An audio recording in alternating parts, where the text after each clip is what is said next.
Good evening, everyone. This is Spencer Keck coming at you live from Tunnel Hills in Hardin County, Kentucky. This is the Hillbilly Think Tank. No, that's not an oxymoron. Don't call me a moron. You all here in Hardin County, we know that life, liberty, the pursuit of happiness is what makes all of us get up in the morning and get out of bed and go to work with a smile on our face. Or if not a smile, at least get up and get out of bed. Because we know that life, liberty, and the pursuit of happiness are not something that's just handed to us. Because we're the working class. We're not the elite. So as we get up out of bed every morning, we know that we've got to work together to keep our community afloat, strong, and thriving. Now, I'm running for Hardin County Magistrate here in District 3 because I want to see us keep thriving. And if you tune in on Friday at 6, I want to have someone else who believes in Kentucky being a place to thrive in due to him having to pull himself up by his bootstraps and make something of himself out of adversity. And that person that'll be on here is Logan Forsyth. He is a candidate for the Senate. He'll be on here at 6 o'clock on Friday with me live. But in the meantime, y'all, been thinking lately about the predicament that we've gotten into ever since, um, we lost the plant there at Blue Oval SK. That's been quite a predicament. Now, there's folks trying to assign blame in all kinds of directions, but I myself saw how many people wanted to buy electric vehicles in 2022 when I went to buy mine. It was, they were hard to come by because they were being bought out as soon as they came into town. So, I ended up buying my Chevrolet Volt, and I've been really pleased with it, but it took a lot to be able to finally get it. I really thought, having followed the industry for a while, when I traded in my Ram pickup truck, I really thought that, hey, this is going to be something that's here to stay. Like I've said before, I believed that I was going to be able to be part of the solution to get us off of oil in the Middle East and to help us not have to fight any more wars in the Middle East. So now that Blue Oval SK has left us and Ford seems to be, kind of leaving us high and dry, we've got to come up with our solution. So what is our solution to this problem? Well, one of the things that I'm finding is, this county expected quite a bit of tax base to be, rolling in year after year with this expansion of our opportunities here in Hardin County. And it seemed like we were just becoming a rural hub for innovation. Some folks were startled by that rapid growth in this wonderful rural county, with a couple of small commuter cities. And they thought, hey, this area, we've got our small commuter cities, but we don't want our small towns ruined. Now, we heard a lot of that when Glendale was chosen as the site. And that was understandable. A lot of folks are saying, hey, we tried to tell you that we were growing too big for our britches when we expanded like this. And now here we are sitting wondering what we're going to do with those enormous buildings out there in Glendale. And y'all, I can understand that. you know. But I know that when my ancestors settled this area, they came into Hardin County with Daniel Boone, Squire Boone, and the Long Hunter, Freeman, and others, and they decided that this area was a great place to farm, to raise some hardworking kids, and to have a place of their own. You know, this was their American dream realized. This wonderful area, this wonderful now Hardin County. So I'm sure they'd be amazed at how far we've come. Whether they be pleased with it or not, that's up, open to interpretation. But from what I've read, when I go down to the Hardin County History Museum, I believe that most of them would be. Again, they just wanted that place for their kids to be able to have opportunity for the rest of their lives, and their kids' kids to be able to have the same thing. So we too still want our farmers and their kids to flourish, but we also want all kids to have any opportunity that they want in their life. And we don't want them to have to go off to New York, Detroit, California, Texas to find opportunity. So, what does opportunity look like now that Blue Oval SK has left us and those high paying jobs have gone? We should have had a union in that plant because everyone there voted for it. And if they had been allowed to unionize as they voted for, then they would have been required to been basically provided jobs elsewhere at the same pay. That didn't happen. Well, we got to make sure that doesn't happen again. So we've got to allow our rural innovators to find a way to keep on innovating here in this county without destroying our rural farming identity. And we can do it. There's other places that are doing it in this nation, So the greatest challenges facing rural serving entities, such as rural governments, when rural governments are trying to compete for federal money, they are often at a disadvantage. Why is that? Well, staffing capacity might seem a disadvantage. But of course, we know this county, we've got enough folks to staff anything that we would need when it comes to innovation. Expertise. I say that's lacking, but we have access to great education. We've got ECTC.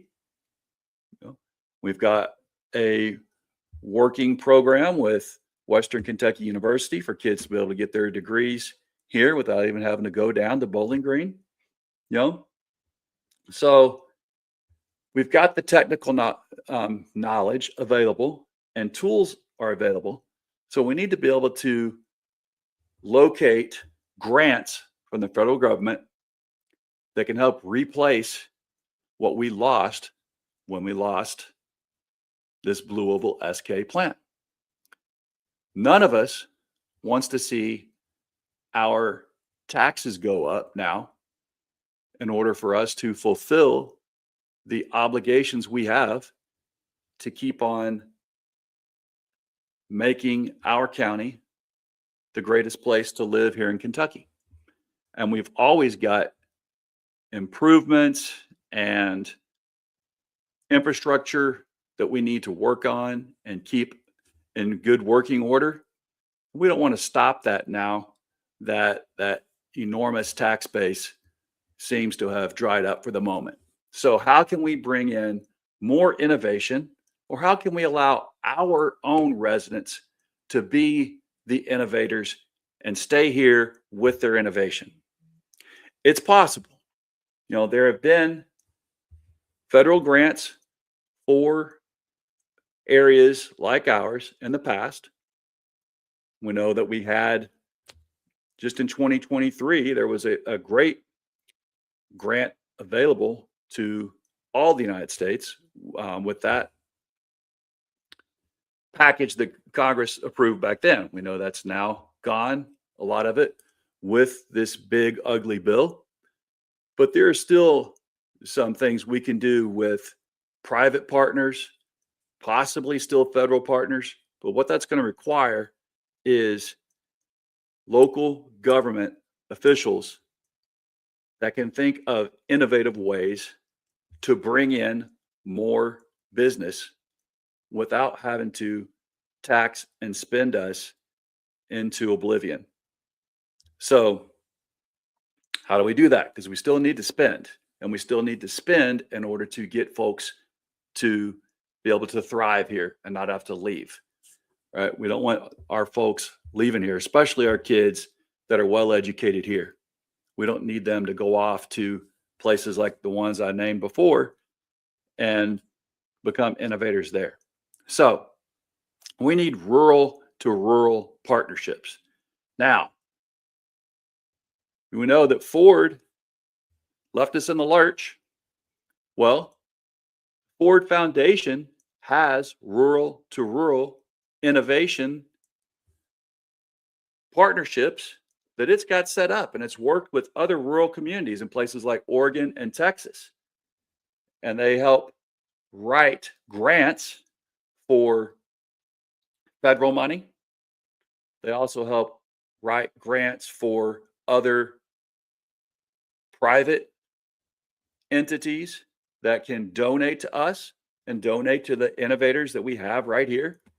So it's going to be up to Hardin County leaders to look for ways to bring in an infusion of innovator funds and money and ideas, and not just to leave it to raising our taxes on our homes or on anything that we buy, such as cars, boats, RVs. Yeah, we can't just raise those taxes.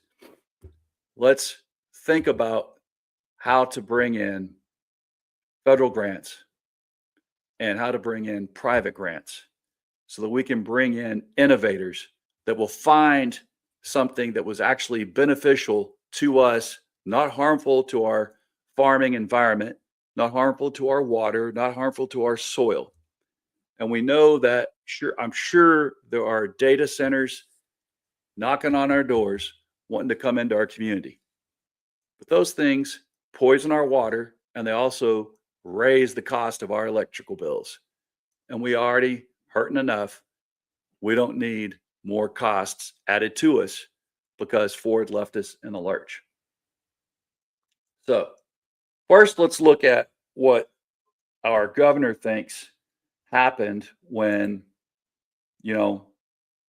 Ford left us, and what he thinks is the cause of them leaving us. Me personally, I think that taking away the tax incentives, for people to buy electrical vehicles, I think that really was one of the shakedowns. And also getting rid of the benefits that companies like Ford and GM were getting if they produced these electrical vehicles. I think that hurt us. So let's see what other folks have to say. So let's listen to what does the governor think was one of the biggest reasons that this happened. What the president did in the big ugly bill with what Brett Guthrie did, because this is in his district and passing it. They took a hatchet to the EV industry where we become a national leader. Any temporary job losses is directly on this president and that congressman, because there was a big, bright future in front of him. Kentucky Governor Andy Beshear on these sweeping layoffs at the Blue Oval SK battery plant in Glendale, Kentucky. Blue Oval SK confirmed today that all positions have been terminated. Now, to break down those numbers for So we know that we need some external resources.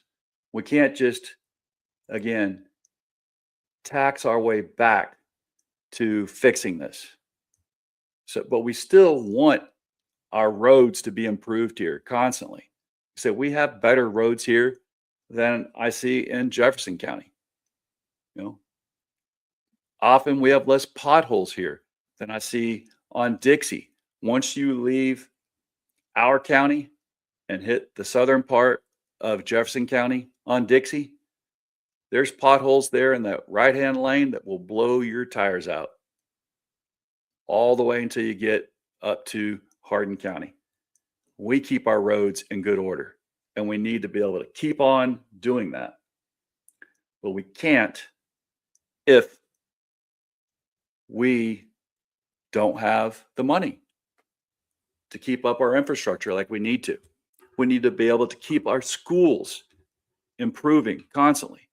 ECTC needs to keep on being the beacon of hope and light that it is to our young folks. So how do we do that without creating an overwhelming tax burden to the fine folks here in Hardin County? Well, we do it by getting folks together to write federal grants. And we'll need people that know what they're doing to do that. So federal grants, private grants, bringing in folks that can bring rural innovators together to make investments in our county that aren't just going to up and leave us at the whims of the national government or anything else like that. It needs to be homegrown innovation and home maintained, county maintained. Private investors in the county need to be lifted up, private innovators lifted up and given a chance to bring good quality, high paying jobs to our own people. So let's do that. Let's make sure that we listen to anyone who says, hey, I know how to write a grant and I'm willing to do the studies that it's necessary to write a grant and to seek local innovation. And for us to be, we could still be the EV leaders here, or we could become the solar power leaders, or maybe the wind turbine leaders. There's all types of opportunities here. We can produce good jobs in this county. We can also still be the wonderful rural farming community that we are. We don't have to lose either one of those. So it's going to take real visionary leadership. And if you will elect me as a magistrate in District 3 here in Hardin County, I will be that beacon of hope and inspiration for innovators here in this county. There's a whole team of us right now that are on your ballot. And that's our vision. Let's bring it forth, right? There are other barriers to this, but nothing that we can't overcome together as a community and as folks who believe in our county as the greatest place to raise young ones and to nurture them here and help them to stay here and thrive here. All right, y'all. Well, on other news, before I let you go, we do know that just yesterday, Joe Kent, he was the director of the National Counterterrorism Center. He was also a combat vet and, quite a conservative gentleman. But he resigned from his role within the Trump administration because of the Iran war. He said, Iran posed no imminent threat to our nation, and it is clear that we started this war due to pressure from Israel and its powerful American lobby. So he said, after much reflection, he's decided to resign from his position. So y'all, it's taken folks from, like I said, there's no more left wing, right wing in our nation. We all want justice for every single American. We don't need to have two systems of justice.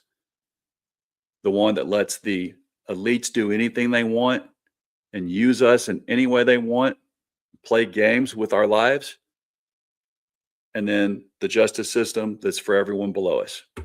We need to have one justice system and get back to governing together. No matter what your party is, what your viewpoint is, we all need to meet in the middle and make our county grow, our state grow, and our nation grow and thrive. And we can do it. Now, more and more folks are seeing it. So let's see how some others are reacting to this news. And is he being hailed as a hero or as a zero? I think that, it takes a lot for anyone to make that type of call, but someone else is calling him a coward. Let's see who this is. Coward. I think he's a coward and he should be ashamed of himself. If anyone is a coward, it's Talmud Tatum right here, okay? You bow down to the synagogue of Satan and call yourself a Christian. That is the most cowardly thing you can do. Cowardly of spirit, cowardly in your soul, cowardly in the flesh. Calling Joe Kent a coward. You know what? I pray that the veil of Moloch be pulled from your eyes.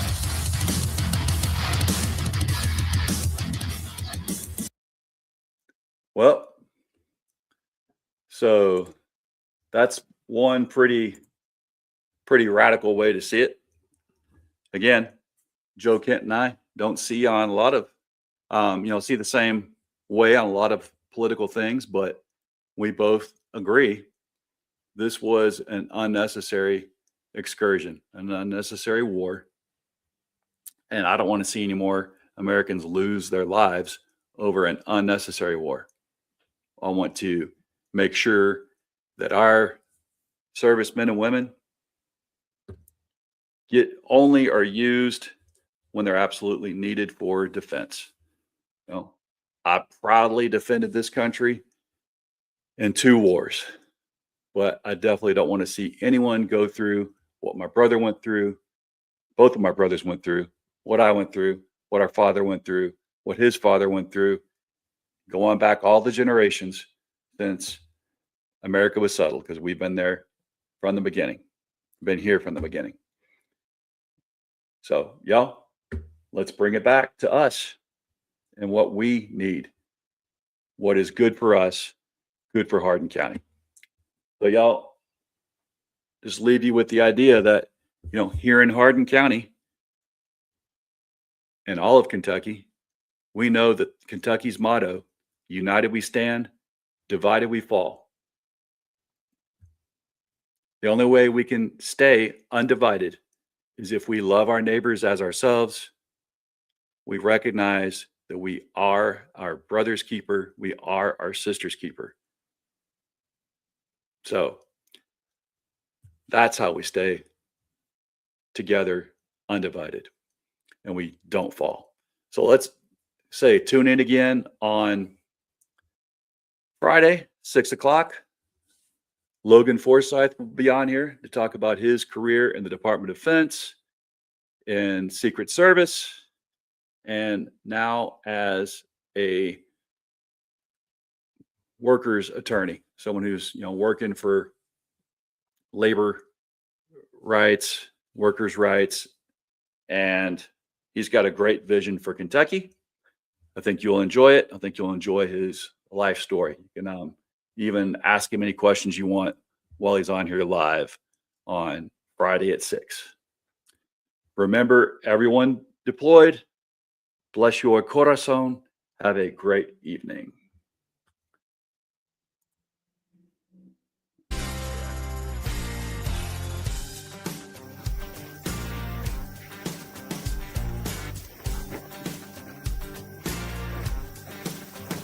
What?